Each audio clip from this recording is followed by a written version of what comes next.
Hoje falaremos da função emotiva, também chamada de função expressiva. Estamos dando continuidade aos vídeos sobre as funções da linguagem. Primeiro abordamos a função conativa, também chamada de função apelativa. Vimos também a função metalinguística. Se você perdeu esses dois primeiros vídeos, eles estão disponíveis aqui no canal e vou deixar no card também. E, como prometido, vou fazer uma série de vídeos a respeito das funções da linguagem. É uma área da nossa língua que despenca em provas, seja vestibular, seja concurso público, seja no Enem. De uns tempos para cá, elas aparecem com muita frequência. Questões a respeito das funções da linguagem estão cada vez mais rotineiras nessas provas. E vamos lá, vamos ver sobre a função emotiva ou expressiva. Começamos com as características e propósitos. É a função da linguagem que prioriza o autor emissor. A gente viu na conativa e na metalinguística que o foco, o alvo, é o receptor, é o leitor, é aquele que vai receber a mensagem. Já a emotiva é o oposto. Ela vai priorizar quem? Quem fez, quem emitiu, quem produziu. Sempre estará na primeira pessoa, seja no singular, seja no plural. Vem com pontos de interrogação, exclamação e ou interjeições. Veremos em alguns exemplos. Predicativos e demais qualificadores são recorrentes. Pelo fato do apelo ser ao emissor, concorda que ele tem que, entre aspas, justificar esse apelo que ele está fazendo? Ou então qualificar esse pedido dele? Expõe ou evidencia subjetividades, desejos, sentimentos ou opiniões de quem produziu a mensagem.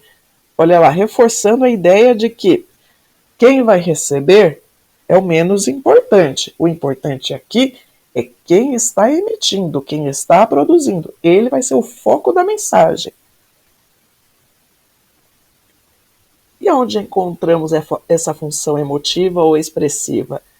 A gente encontra em entrevistas, filmes, principalmente os filmes ou séries autobiográficas, filmes, acabei de falar, músicas, poemas, livros, peças teatrais, dentre outros. Coach, também vamos retomar o assunto sobre coach.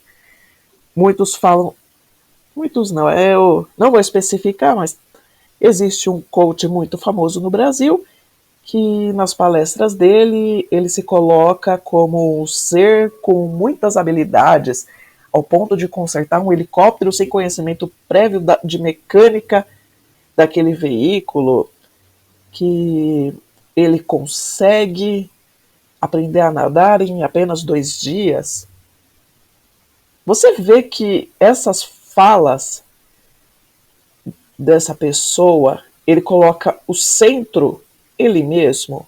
Eu montei um celular sozinho. Eu consertei um helicóptero. Eu aprendi a nadar em pouco tempo. Algumas obras, aqui eu deixei como um exemplo, e fica até como uma sugestão. Temos a obra Entrevista com o Vampiro, existe o livro e o filme. O personagem principal, ele conta a uma repórter sobre a vida dele de vampiro. Logicamente, o filme ele não é completamente feito na função emotiva ou expressiva, mas a centralização da história é sobre esse vampiro contando a vida dele. Temos também o Forrest Gump, o contador de histórias. No decorrer do vídeo, ele conta diversas histórias a diversas pessoas que ficam próximas a ele. E ele fala que participou na Guerra do Vietnã, que ele correu todo o país dele, os Estados Unidos, que ele fez tal coisa, ele participou de tal coisa na escola. Então você vê que as histórias do Forrest Gump, o foco é ele. Por mais que ele cite da menina que ele é apaixonado, eu estou dando alguns spoilers, mas por ser um filme muito antigo, provavelmente vocês já viram, ou vocês já ouviram falar. E por mais que ele conte também a respeito da menina que ele goste, o centro das atenções, o foco das histórias dele é ele mesmo. Ele, em uma das histórias, ele diz que essa menina engravidou dele e que o filho se chama Forrest.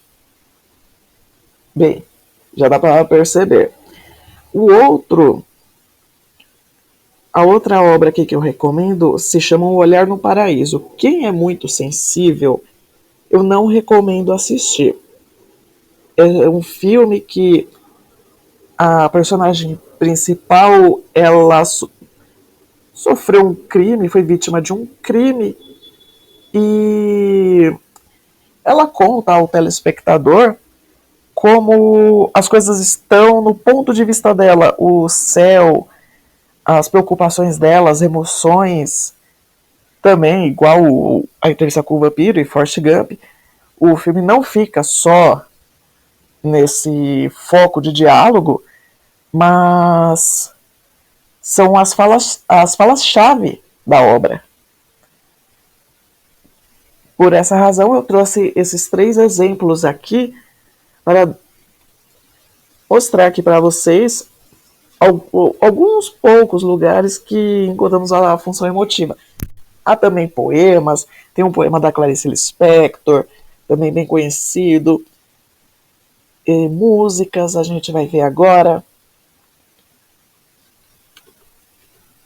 Os exemplos voltados à área de música, eu trouxe 2.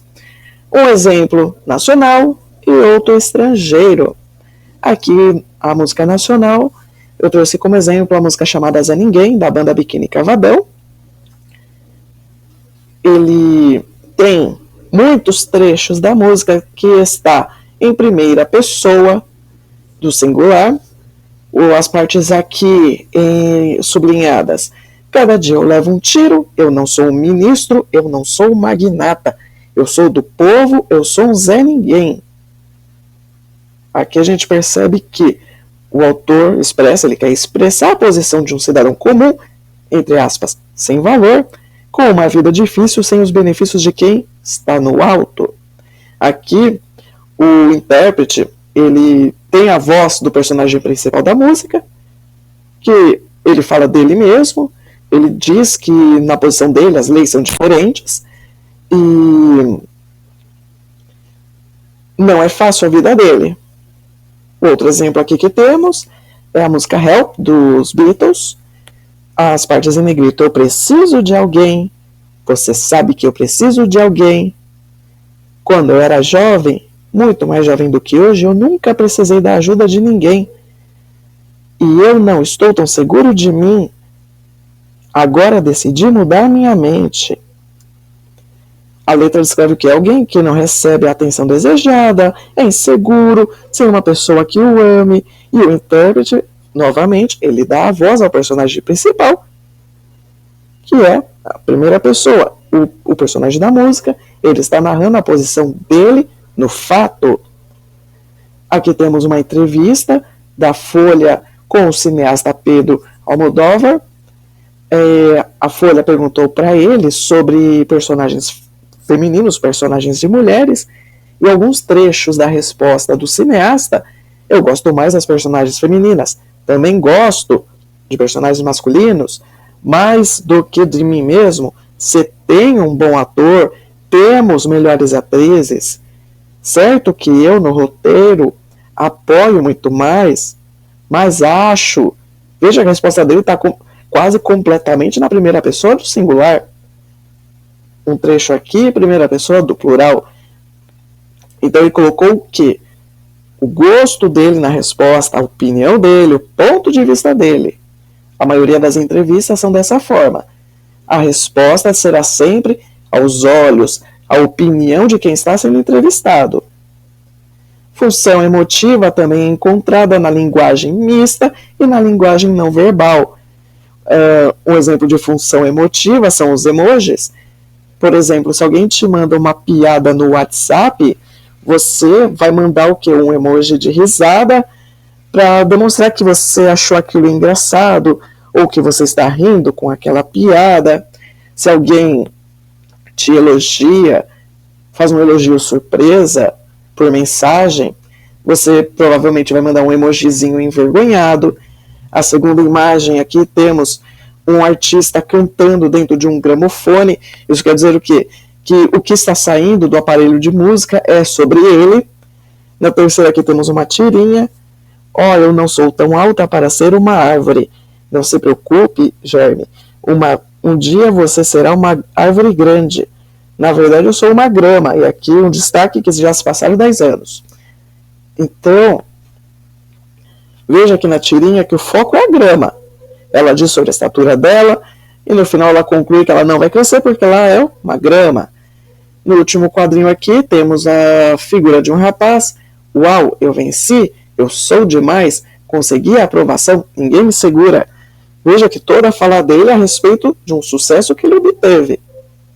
O foco aqui da mensagem dele é ele quer que o leitor saiba sobre o sucesso dele. Tudo certo? Ficamos então por aqui. Bons estudos a todos e até a próxima. Tchau!